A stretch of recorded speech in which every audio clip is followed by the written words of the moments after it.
오늘은 기독교 강요 제1권 제5장을 함께 생각하겠습니다. 이 기독교 강요 제1권 제5장은 하나님께서 이 세상의 누구나 다 알 수 있도록 하나님을 아는 지식을 가질 수 있도록 계시를 주셨다, 이렇게 말씀하고 있습니다. 왜냐하면은 하나님을 아는 것이 인간의 행복이라면, 즉 칼빈이 이야기한 대로 인간의 제일 되는 목적이 하나님을 아는 일에 있다면, 그리고 이것이 인간의 최대 최상의 행복이라면 누구나 이것을 알아야 된다는 것이죠. 누구나 하나님을 아는 지식을 가져야 누구나 이 행복에 이를 수 있는 것입니다. 어느 특별한 사람들에게만 하나님을 아는 것이 허락되었다면 그것은 행복일 수가 없다 하는 것입니다. 하나님께서 인간을 창조하시고 창조하신 인간의 마음속에 하나님을 알 만한 것, 즉 하나님을 알 수 있게 하는 이 종교의 씨앗을 주신 이유는 우리 모두가 하나님을 알고 하나님과 함께 생명의 교제를 나누면서 지상에서 누릴 수 없는 최고의 행복을 누리는 삶을 살게 하시기를 원했었기 때문이다 하는 것입니다. 하나님은 우리 가운데 어느 누구도 하나님을 알지 못하여 이 참된 행복을 누리지 못하는 일이 없기를 원하셨다는 겁니다. 그러므로 하나님을 아는 것은 인간 누구에게나 필요한 일이고, 더군다나 누구나 하나님을 알 수 있게 하셨던 거예요. 누구나 하나님을 알 수 있습니다. 철학자들만 하나님을 알 수 있다면 그것은 철학자들에게만 허락되는 것일 수밖에 없지요. 그렇다면 이것은 인간의 최대 행복이 될 수가 없습니다. 왜냐하면 철학자들만 인간이라고 말할 수 없기 때문이잖아요. 학자들만 하나님을 알 수 있다면 이것은 인간의 최대 행복이라고 말할 수 없습니다. 왜냐하면 인간 모두가 학자가 아니잖아요. 그렇다면 학자만 인간이라고 말해야 되겠습니까? 학자 아니면은 인간이 아닙니까? 학자 아니라도 얼마든지 우리는 인간입니다. 그러므로 철학자나 학자만 하나님을 알 수 있게 하셨다면 그것은 철학자나 학자에게는 행복일지 모르나 인간 모두의 행복일 수는 없으며, 더군다나 인간의 제일 되는 행복이라고 말할 수는 없는 거예요. 철학자나 학자에게는 그런 말을 할 수 있지만 인간의 제일 되는 목적이라고 말할 수는 없습니다. 인간의 제일 되는 목적이라고 말하기 위해서는 인간이라면 누구든지 하나님을 알 수 있어야 하며, 인간이라면 누구든지 하나님을 아는 것으로 최고의 행복을 누릴 수 있어야 하는 것이죠. 그래서 하나님께서는 우리 인간이 하나님을 알 수 있도록 두 가지 면에서 우리에게 역사하셨습니다. 첫째는 인간 속에 하나님을 알 만한 것, 이렇게 오늘 우리 로마서 1장에서 말씀하고 있습니다. 하나님을 알 만한 것을 허락해 주셨다. 즉 인간에게 하나님을 알 수 있게 하는 씨앗을 주신 거예요. 이 씨앗은 적당한 조건이 주어지면 싹을 틔우면서 열매를 맺게 되어 있습니다. 이 씨앗은 가령 적당한 수분이, 또 온도, 그리고 태양이 빛이 비추인다면은 이것은 발화를 하고 자라게 되어 있는 거예요. 여러 해 전에 아주 신기한 일이 있었는데요. 이집트에서 피라미드를 발굴하다가 거기에 이 그릇에 담겨 있는 벽실을 발견했어요. 이게 오랜 세월 동안 벌써 한 몇천 년 그 피라미드 그 공간에 이것이 그대로 있었는데, 이것을 보니까 탄화가 이루어지지 않았던 거예요. 밀폐된 공간에서 이것이 더 이상 썩지 않았던 거죠. 탄화라고 하는 건 뭐냐면은 새까맣게 변해버리는 거예요. 그런데 이게 그렇게 되지 않고 신기하게도 그 원형 모양을 가지고 있는 거예요. 그래서 3,000년 이상의 세월이 흐른 이 벽시가 싹을 틔우는지 한번 심어봤는데 싹이 튼 거예요.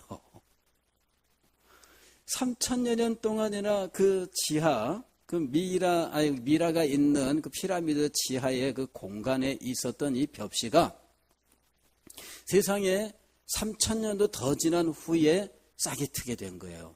그동안에 이 벽시는 왜 가만히 있었을까요? 벽시가 싹을 틔우는데 필요한 것들이 공급이 안 된 거예요. 그 속에 생명의 능력은 있었던 거죠. 그러나 이것이 자랄 수 있는 환경은 아니었어요. 이것이 자라기 위해서는 수분이 먼저 필요해요. 그리고 수분과 더불어서 적절한 온도가 있어야 돼요. 온도가 굉장히 중요합니다. 제가 우리 화단 관리를 위해서 꽃을 사다 심으면 이게 돈이 많이 들어갑니다. 봄에 가서 요만한 주먹만한 꽃 화분 하나 사려고 하면 보통 싼 거는 500원, 보통 한 1,000원, 조금 비싼 거는 2,000원 이러거든요. 더 비싼 거는 5,000원 이러는데 그런 거 사러 가면은 돈 쓴 것도 없는데 별거 없잖아요. 별거 산 것도 없는데 돈은 많이 들어가는 거예요. 주부들이 장 보러 가서 하는 말이 꼭 그거잖아요. 산 것도 없는데 돈만 많이 들었어. 이게 똑같아요. 그래가지고 궁리를 했습니다. 어떻게 하면은 이게 좀 싸게 화단을 좀 관리할 수 있을까? 이래서 이제 씨앗을 좀 샀습니다. 그랬더니 싸요. 씨앗은 이 한 봉지만 사도 보통 1,000원, 500원에서 1,000원, 그러면은 한 봉지 사는 거예요. 그러면 한 봉지에 씨앗이 얼마나 많이 들어있는지, 이거 다 피우면은 엄청나겠구나. 대부분 실패했습니다. 이유는 뭐냐 하면은 이게 심어야 되는 적절한 날짜가 있어요. 그 날짜를 잘 모르는 거야. 보면은 거기에 설명서가 써 있습니다. 3월 말, 4월 초까지 파종을 하고 이렇게 써 있어요. 근데 이거 시간 맞춰서 심는 게 이게 참 힘들고 어렵더라고요. 왜 꼭 그때 심어야 될까? 그 씨앗의 특성상 자기가 싹을 틔우는 온도가 정해져 있어요. 그 온도가 되어야 싹이 트게 되어 있습니다. 일반적으로 야생화들은 씨를 막 날리는데 이 씨가 날려서 이 풀숲에 떨어져 있다가 적절한 온도가 되면은 싹이 트게 되어 있는 거예요. 그러니까 그동안까지는 어떻게 되어 있어요? 몇 개월 동안이고 그냥 이 산에 들판에 이 씨앗들이 그대로 남아 있는 거예요. 온도가 안 맞으면은 이게 안 올라와요. 그래서 씨가 싹을 틔우는 데에는 적절한 수분뿐만 아니라 온도가 필요하고요. 그 다음에 이 온도와 더불어서 또 온도를 만드는 역할을 하기도 하는데 이게 태양빛이에요. 태양이 적절하게 비추게 되면은 땅의 온도가 올라가요. 땅의 온도가 그 빛과 열에 의해서. 그 다음에 이 싹이 트면서 태양 빛을 받아서 비로소 이 광합성 작용을 하면 아주 녹색의 그 새싹이 눈에 띄게 쑥쑥 자라게 되어 있습니다.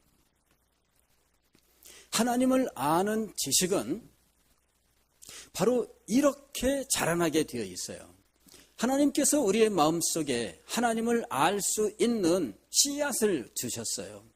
그리고 이 씨앗이 적절한 조건을 만나게 되면, 즉 수분과 온도와 태양빛이라고 하는 이 적절한 조건을 만나게 되면 요 생명의 씨앗이 싹을 틔우게 되어 있습니다. 하나님을 아는 지식이라고 하는 것은 바로 우리의 마음속에 이런 씨앗의 어떤 형태, 즉 식물의 씨앗은 아니지만 비유하면 우리의 마음속에 그와 같은 역할을 하는 것이 있다는 거예요.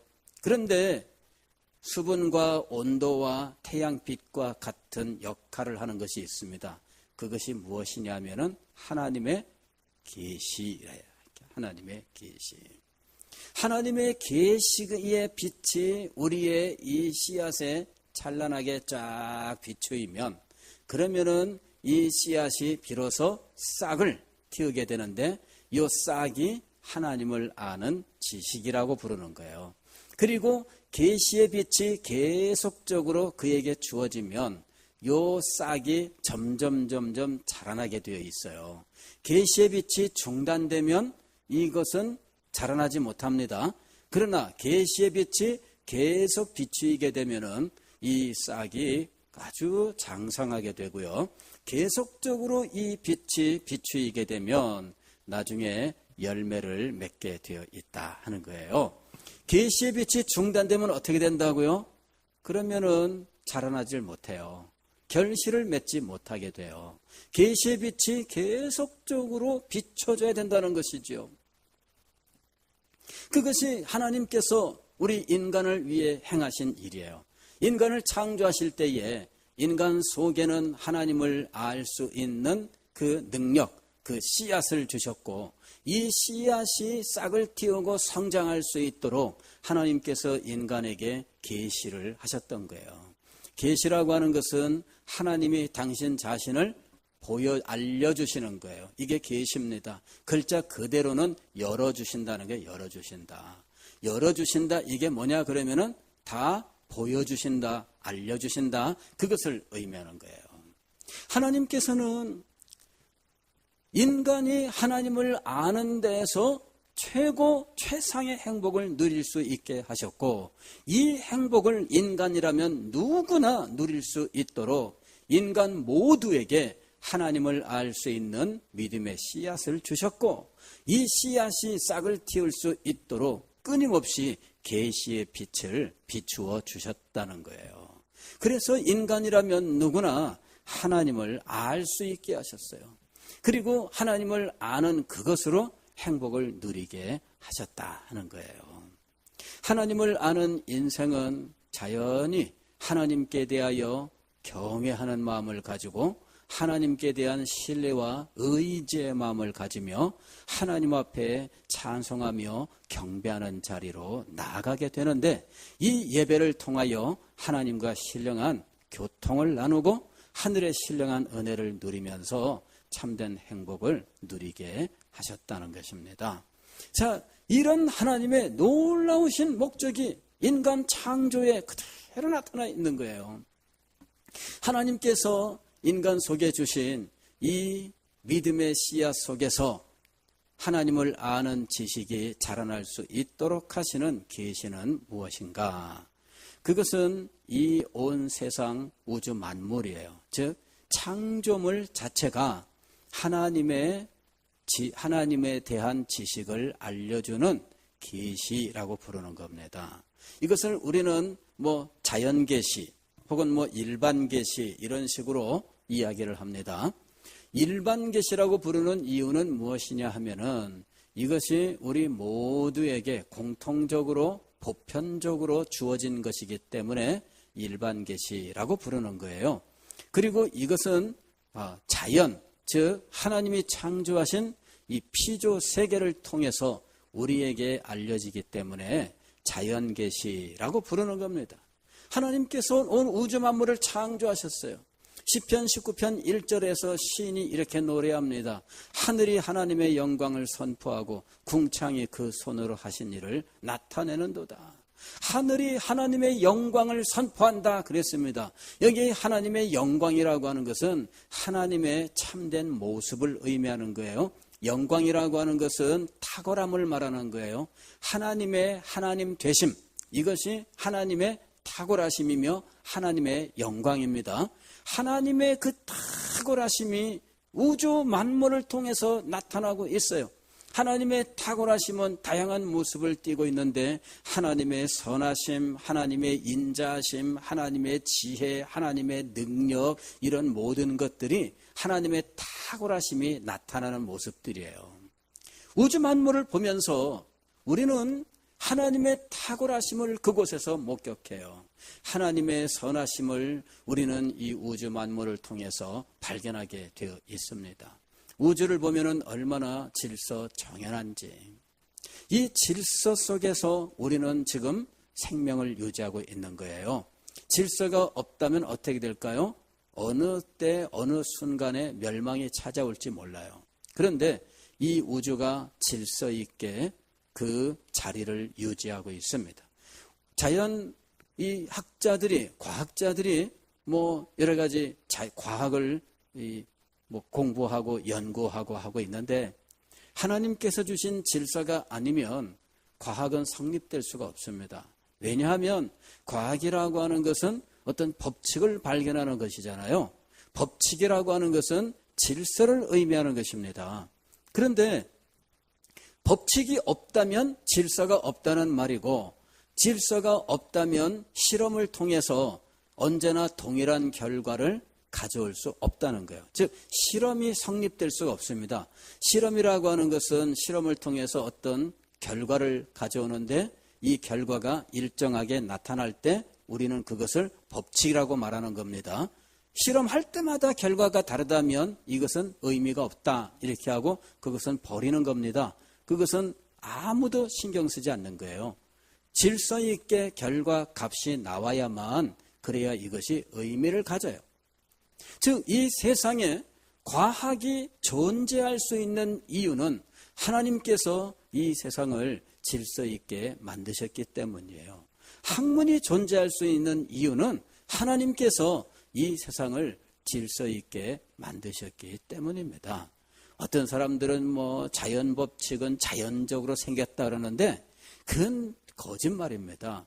자연적으로 법칙이 생기지 않아요. 그것은 과학자들이 인정하는 바입니다. 과학자들이 자연 세계를 그대로 두게 되면은 현재의 자연은 어떤 상태냐면은 그대로 놓아두면은 즉 외부에 개입하는 힘이 없다면 이 세계는 무너져서 없어지게 된다 하는 것이 이것이 과학자들이 내린 결론이에요. 이것이 현대 물리학의 결론입니다.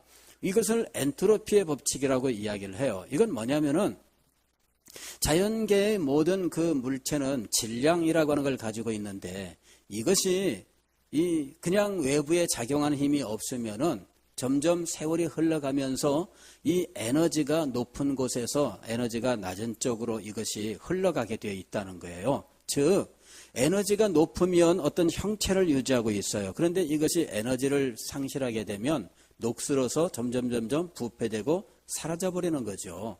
그러니까 쇠 같은 것이 처음에는 쇠덩어리로 존재하지만 세월이 흐르면 점점 쇠덩어리가 없어져요. 녹슬고 점점 가루가 되고 나중에는 흙 속에 파묻혀버리고 사라져버려요.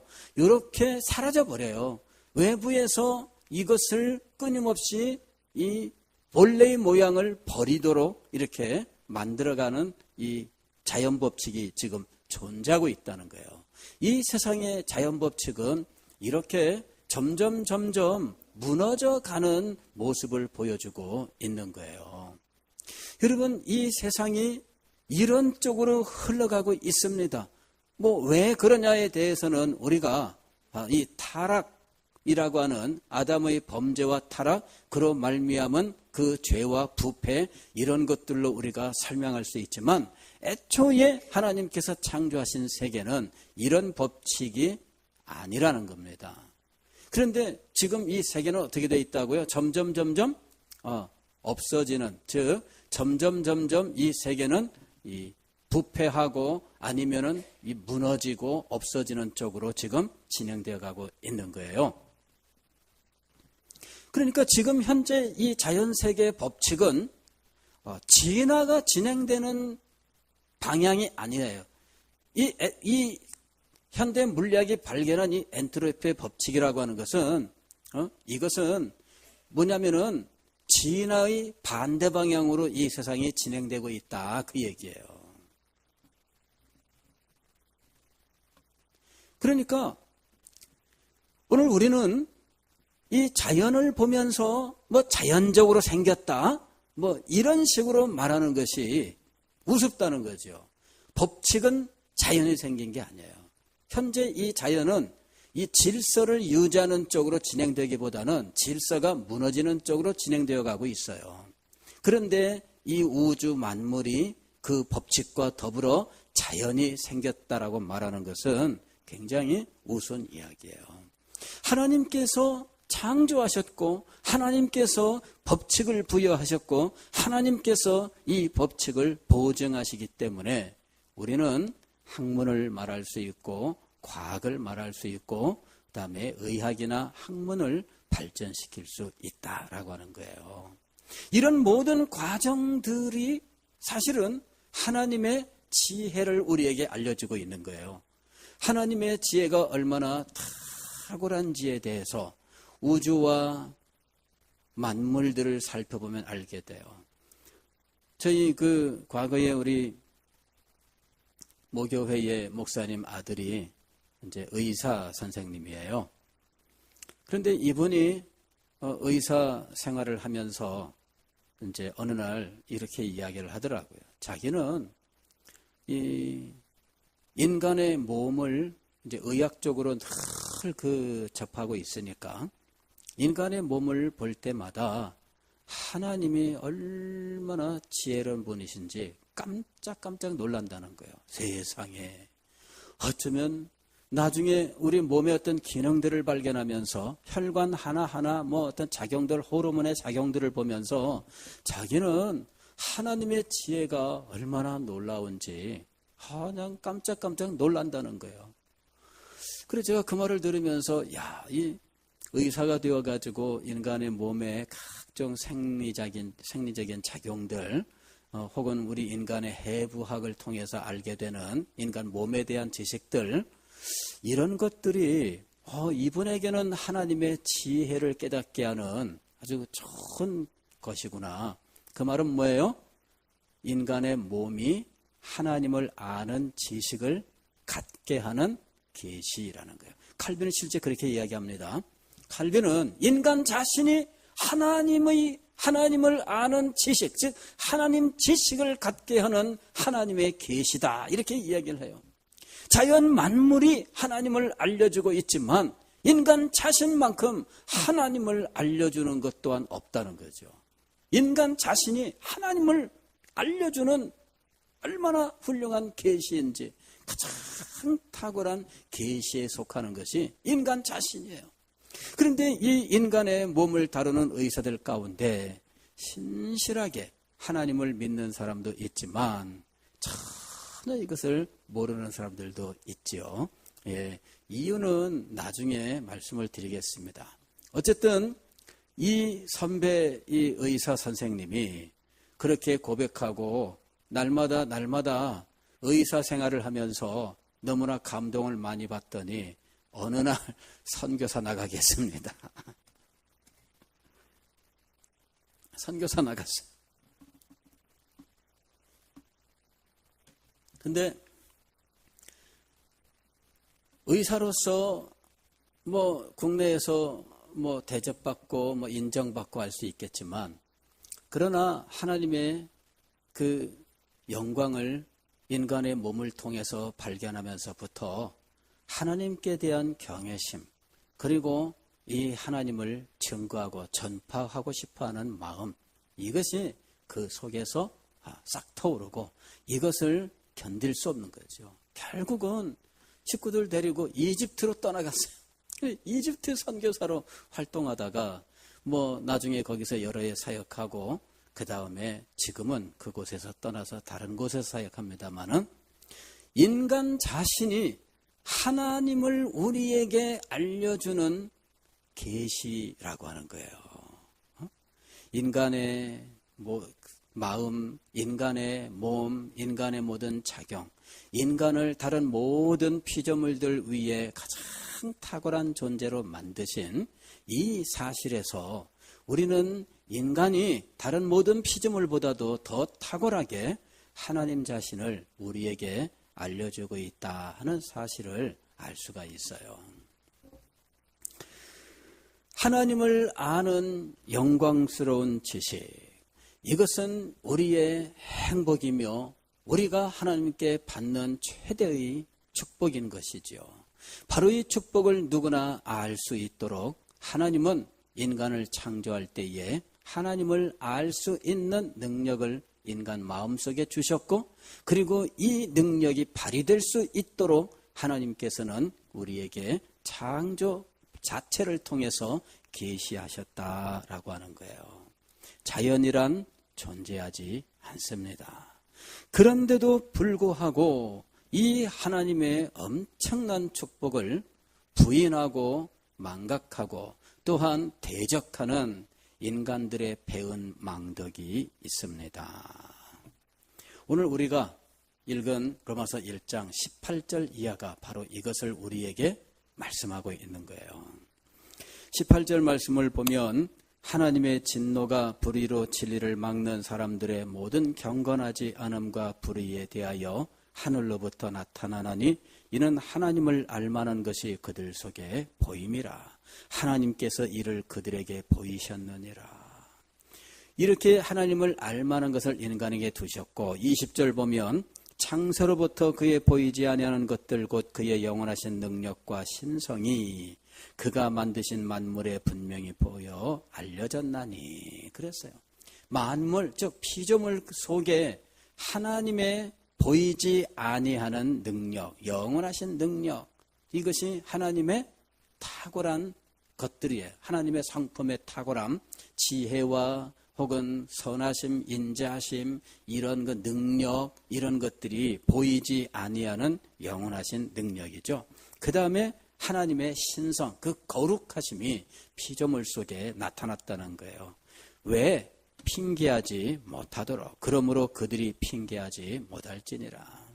어떤 사람들은 나는요 뭐 머리도 나쁘고 그래서 난 알지 못해요 이러는데 그렇지 않습니다. 예. 머리가 나쁜 사람도 핑계하지 못합니다. 왜냐하면은 분명히 보여 알려졌나니 이렇게 말씀하고 있어요. 분명히 보여 알려졌다, 이거는 누구나 알 수 있다는 말이에요. 누구나 알 수 있다. 하나님의 계시는 막연하게 알려지지 않습니다. 하나님의 계시는 분명하게 알려지게 되어 있어요. 우리가 이제 성경에 대해서 이야기할 때, 성경의 속성에 대해서 이야기할 때 하나의 속성이 있는데 그건 뭐냐면은 성경의 명백성이라고 부르는 거예요. 성경의 명백성. 성경의 명백성이라고 하는 건 뭐냐면은 성경에서 하나님께서 계시하신 이 구원의 도리를 누구나 성경을 읽는 사람이면 알 수 있게 하시는 것, 바로 이것이 성경의 명백성이라고 부르는 거예요. 학자들만 아는 것, 그러면 명백성이 아닙니다. 예, 무슨 대학원 나와야 알 수 있다 이러면 명백성일 수 없죠. 예, 이거는 그저 나는요 이 소학교도 못 나왔습니다 이러는 분도 성경을 글자를 읽을 수만 있다면, 성경을 읽었을 때 그 속에서 하나님께서 우리에게 주신 이 구원의 계시를 알 수 있다는 거예요. 이것이 명백성입니다. 과거에 어떤 이 분이 어린 시절부터 절에서 컸어요. 그래가지고 아는 게 절밖에 없어서 당연히 스님이 되어야 되는 줄 알고 스님이 되었는데, 어느 날 이제 이 탁발을 나갔습니다. 즉 이제 시주를 받으러 다니잖아요. 예, 요새는 가짜들이 많습니다. 예, 그냥 이 남의 집 앞에서 갖고 딸랑딸랑딸랑 거리면서 돈 달라 이러는데 가짜들이 많아요. 근데 이 사람이 이제 그 정기적으로 수행을 하기 위하여 여기다가 이제 시주파랑을 딱 메고서는 내려온 거예요. 산을 내려와서 어느 집에 가는데 부잣집 앞이에요. 가서 이제 딱딱 그 이제 도달하면은 거기서 뭐 이렇게 이 경을 외잖아요. 연불을 중얼중얼 하면서 이제 뭐 목딱딱딱딱딱 두들기면은 사람들이 이제 이 그 바가지에다가 이 쌀이라고 퍼갖고 와서 바랑에다가 뭐 이제 이렇게 넣어주고 뭐 한단 말이에요. 그런데 어느 집인가 갔더니 그 집에서 사람이 쓱 나오더니 하는 말이 스님 예수님 믿으세요 이런 거예요. 그러니까 완전히 이 사람이 완전히 그냥 이거 못 들을 소리를 들은 거지요. 이래가지고 돌아서서 막 정신없이 막 도망가는데 이 사람이 스님 잠깐만요 그러더니 쫓아와서 바랑에다가 뭘 쑥 넣어준 거야. 이거 성경책인데 읽어보세요. 그래가지고 성경책을 여기다 넣어줬는데 이게 또 법칙이 있대네요. 절에서 지켜야 되는 법이 있대요. 한번 여기에 들어온 거는 저녁 때 절에 들어가서 이제 담당자한테 꺼내놓을 때까지 그걸 꺼내면 안 된대요. 그래가지고 성경책을 넣어줬는데 이거를 꺼내서 버리지도 못하고 하루 종일 이거를 이제 자기가 담고 돌아다닌 거예요. 그러는데 신경 쓰여가지고 CG도 제대로 못 받는 거예요. 왜? 성경책이 이 속에 들어있는데 막 계속 신경이 그쪽으로 가는 거 있죠.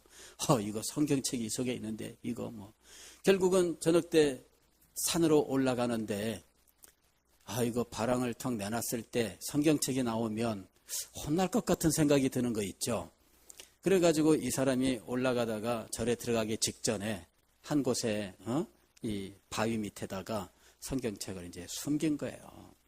그리고는 바랑을 가지고 가서 턱하니 반납하고 그리고는 이제 이 사람이 숨겨놓은 성경책이 이렇게 또 생각이 마음에 그냥 두근두근 계속 그러는 거예요. 그래서 이 사람이 아무도 없을 때 살짝 이 성경책을 꺼내가지고 아무도 없을 때 읽어본 거죠. 읽다 보니까 마태복음 낳고 그러다가 점점 성경에 이제 몰입이 되었는데 복음서를 다 읽게 되었어요. 그러면서 정말일까 생각이 든 거죠. 이 예수님을 믿으면 영생 얻는다. 요한복음 3장 16절 하나님이 세상을 이처럼 사랑하사 독생자를 주셨으니 성경을 읽었더니 정말 이런 말씀들이 다 이렇게 오는데 정말일까 이런 생각이 든 거예요. 그래서 어느 날 작정을 하고 절에서 나와가지고 골짜기 더 깊은 곳으로 들어가서 이제 난생 처음 이제 기도라는 것을 한번 해봤대요.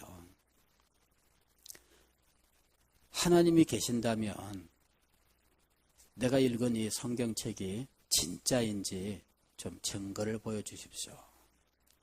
이래가지고 산속에 들어가서 이제 소위 기도라는 것을 하는데 기도할 줄 몰라요, 이 사람이. 무슨 자기가 물론 기도란 말을 절에서도 쓰지요. 그렇지 않습니까? 근데 절에서 하는 기도는 불경 외면서 부처님 이 불상 앞에서 무슨 절도 하고 뭐도 하고 이제 그러는 것들인데 이게 성경에서 기도라고 하는 것이 뭔지 알 수 없잖아요. 그러나 어쨌든 하나님이 정말 계신다면 이것이 진짜인지 자기한테 좀 증거를 달라고 이제 말씀을 드린 거죠. 그렇게 하고서는 그곳에서 있었는데 하루 지나고 이틀이 지나고 답이 안 와요. 결국은 한 3주일 정도를 지냈대요. 한 3주일 정도를 그곳에서 지내면서 소위 증거를 보여달라고 기도를 드리기 시작을 했는데 그 사람의 기도가 오늘날 우리가 말하는 요창한 기도라거나 우리가 말하는 기도의 형식을 따른 기도도 아니에요. 다만 이 사람이 마음속에 알고 싶어하고 정말 이것이 진짜인지를 확인하고 싶은 거죠. 이것이 진짜라면 자기가 절에 남아있으면 안 되는 거잖아요. 그래서 진짜인지 알고 싶습니다. 정말 간절한 이 마음만 가지고 기도의 형식도 없고 아무것도 없어. 이 사람은 예수님의 이름으로 기도합니다. 이런 것도 모르는 사람이에요. 그냥 하나님이 계신다면 이렇게 하면서 하나님께 기도한 거죠. 그런데요. 20일이 지났는데 그에게 놀라운 체험이 온 거예요. 몸에서 막 몸이 불덩이처럼 막 불타오르면서 그러면서 이 사람이 진짜구나 이런 그 확신을 그때 이제 탁 얻는 거예요. 그래서 그 길로 산을 내려왔고 절을 영원히 떠났어요. 이 사람이 이제 산에서 내려와 가지고 승복을 입은 채 참 이게 갈 데가 없는 거 있죠. 자기 평생 동안 먹고 살기 위해서 해본 적이 없어. 절에서 먹여주는 대로 먹고 이제까지 컸거든요. 대체 뭐를 어떻게 해야 될지 이래가지고 승복을 입은 채 어디로 찾아갔느냐? 그냥 아무데나 보이는 교회로 찾아간 거죠. 절에서 내려왔는데 이러면서 교회에서 먹고 자고 있다가 군대를 가게 되었대요. 군대를 가고 그러는 동안에 산에서 내려올 때 그런 것들이 마음속에서 희미해지면서 한동안 신앙의 길을 떠났다가 이제 군대에서 아주 이 위험한 이런 그 군 생활 속에서 이 사람이 제가 지금 기억은 희미한데 이 특전사를 갔나 그래요. 그래가지고 훈련할 때 생명의 위협을 느끼는 생명을 걸고 해야 되는 이런 훈련 속에서 그가 하나님을 부르면서 다시 그 마음이 이제 변화되고 이래 가지고 결국은 이 사람이요 신학교에 가서 목사님이 됐어요. 유명하죠. 목사님으로 스님 출신으로 목사님이 된 몇 분이 있는데 그 중에 아주 유명한 분이에요. 그리고 이 사람이 스님들을 전도하는 사명을 받았다 이렇게 생각하고 하여튼 스님들 완전히 그냥 저격수입니다. 예, 스님들 만나면 반가워 전도해야지. 근데 우리는 어때요? 우리는 피하지, 그죠? 예, 우리는 피하는데 이분은 스님만 보면 반가워. 네, 저 스님을 전도해야지, 영혼 구원해야지. 이 말씀드리고자 하는 건 뭐냐면은. 이분이 무엇을 읽었다고요? 성경을 읽은 거예요. 성경 공부 해본 적이 없습니다. 교리반 해본 적도 없어요. 누구한테 설교 들어본 적도 없어요. 그냥 성경만 봤어요. 그런데 성경에서 전하고자 하는 뜻을 정확하게 알았어요. 예수님을 믿으면 죄사함을 얻으며 영생 얻고 하나님의 자녀가 되며 하나님의 기업을 상속하는 영광스러운 복이 있다라고 하는 이 진리를 알게 된 거예요. 그리고 그는 이것이 진실인지 진리인지를 확인하고 싶어진 거죠. 왜냐하면 이것이 진리라면 자기가 절에 더 이상 남아있으면 안 되는 거예요. 그래서 이것이 진리인지를 알고 싶은 마음이 일어나서 산속에 들어가서 기도가 뭔지도 모르는 사람이 어쨌든 하나님이 계신다면 이 정도의 말로 하나님 앞에 기도한 거예요. 우리처럼 하나님 아버지라고 부르지도 않았어요. 우리처럼 기도의 형식을 따라서 자기의 죄를 회개하고 하나님을 찬양하며 감사하며 간구하고 이런 거 아니었어요. 기도 끝에는 반드시 예수님의 이름으로 기도합니다. 이런 말을 붙여야 된다는 그런 교육도 못 받았어요. 그러나 그는 하나님 앞에 기도했어요. 무엇으로? 자기의 마음으로. 정말 진리를 알고 싶은 마음으로 하나님 앞에 기도했어요.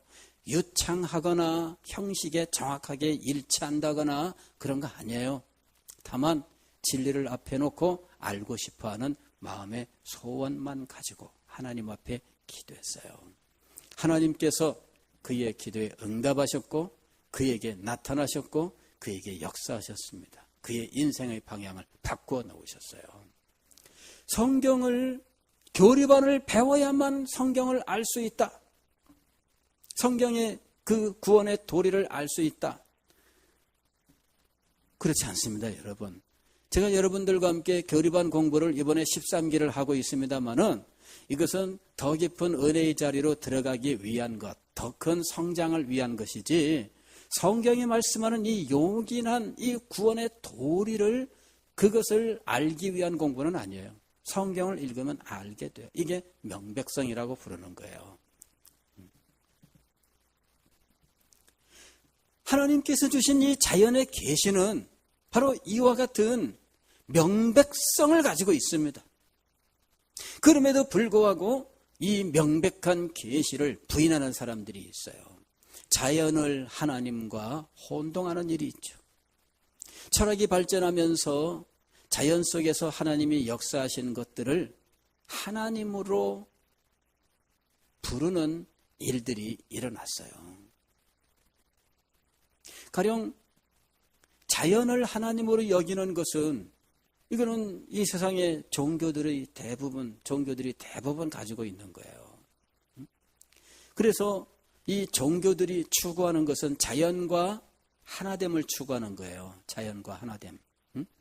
동양 종교에서 수행을 하고 하는 이런 사람들은 무엇을 경험하느냐 하면 자연과 하나됨을 추구하고 그 경험을 하게 돼요.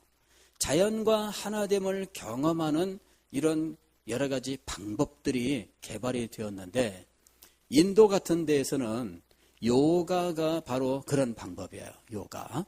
요가라고 하는 것은 자기의 몸을 자기의 뜻에 맞도록 이렇게 단련시키면서 그 과정에서 자연과 하나됨을 추구하는 거예요. 즉, 이 인간의 육체도 자연이다라고 하는 것을 깨닫게 되는 거죠. 그러면서 그 요가라고 하는 그것을 수행하는 동안에 자연과 하나됨을 추구해요. 근데 요가도 종류가 많아요.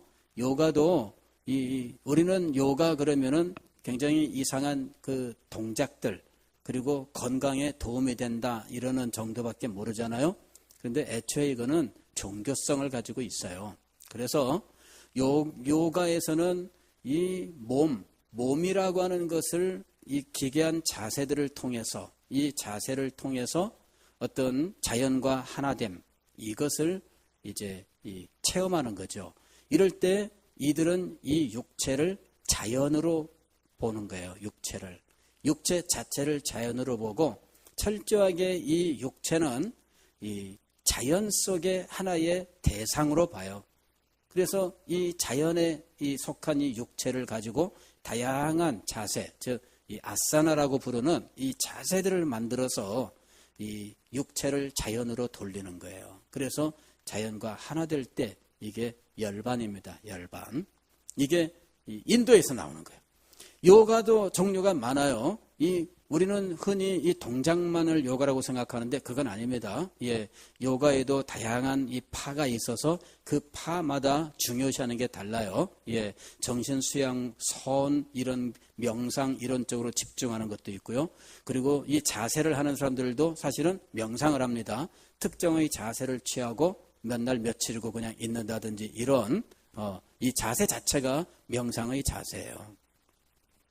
근데 현대에 와서는 건강요법으로 전파하고 있는 거죠. 자, 추구하는 게 뭐냐 그러면은 자연과 하나됨이에요. 이 사람들은 하나님을 어떻게 생각하느냐 하면은 자연이라고 생각하는 거예요. 그 다음에 철학자들은 이 자연 속에 어떤 정신이 깃들어 있다 이렇게 생각하는 거죠. 과거에 이 그리스 철학에서는 자연 속에 어떤 영적 존재가 있다라고 생각을 했어요. 이게 정령이라고 하는 정령신앙이에요. 이런 정령신앙은 오늘날 우리나라에도 이 무당들에도 이제 존재하고 있어요. 그런데 이것이 철학적으로 그리스 철학에서 이 정령이라고 하는 이런 존재가 있어요. 그리고 이것이 어떤 이 세계의 이 물체 자연 속에 깃들어 있다라고 하는 것이죠. 근데 나중에 이것이 철학사 속에서 보게 되면은 절대 정신 이런 식으로 발전을 하게 돼요. 그리고 이제 근대에 들어오게 되면은 이 절대 정신의 변증법 이러면서 이런 그 자연을 통해서 신이 자기를 구현시키는 이런 것들. 이 절대 정신이 종교적으로 흐르게 되면은 이게 범신론이 되는 거예요. 자, 이런 이 과정을 통해서 인간들은 자연을 하나님으로 알고 하나님께서 역사하셨던 그 모든 활동들을 그냥 하나님이라고 생각하는 거죠. 하나님의 활동과 하나님은 같지 않습니다. 하나님의 창조물과 창조주 되신 하나님은 동일하지 않습니다. 그런데 인간들이 이 하나님을 올바로 알지 못하게 되었어요. 이것이 인간의 비극이에요.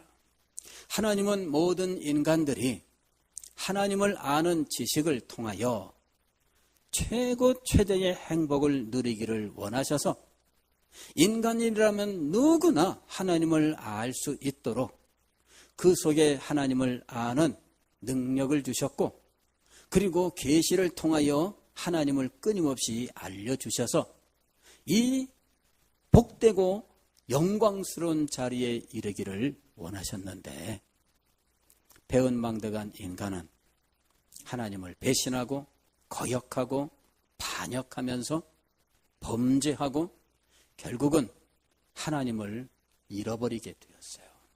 그리고 하나님께서 주신 이 계시를 통하여 하나님을 발견하기보다는 하나님이 계시로 주셨던 것을 하나님인 줄로 착각하게 되는 일을 범한 겁니다. 그리하여 그들은 알 수 없는 무엇인가를 예배하는 행동을 보여주고, 이것이 바로 우상 숭배가 된 거예요. 하나님을 바로 안다면 참 하나님께 대한 참 예배로 나아가게 될 것이지만, 하나님을 제대로 알지 못한다면 우상 숭배로 나아가게 되는 것입니다. 사랑하는 성도 여러분, 우리는 오늘날 하나님을 아는 것이 인간의 제일 되는 목적이며, 이것을 통하여 우리는 최대 최상의 행복을 누리도록 하나님께서 창조하셨다는 사실을 기억해야 됩니다. 하나님을 아는 것, 이것이 참 행복이에요.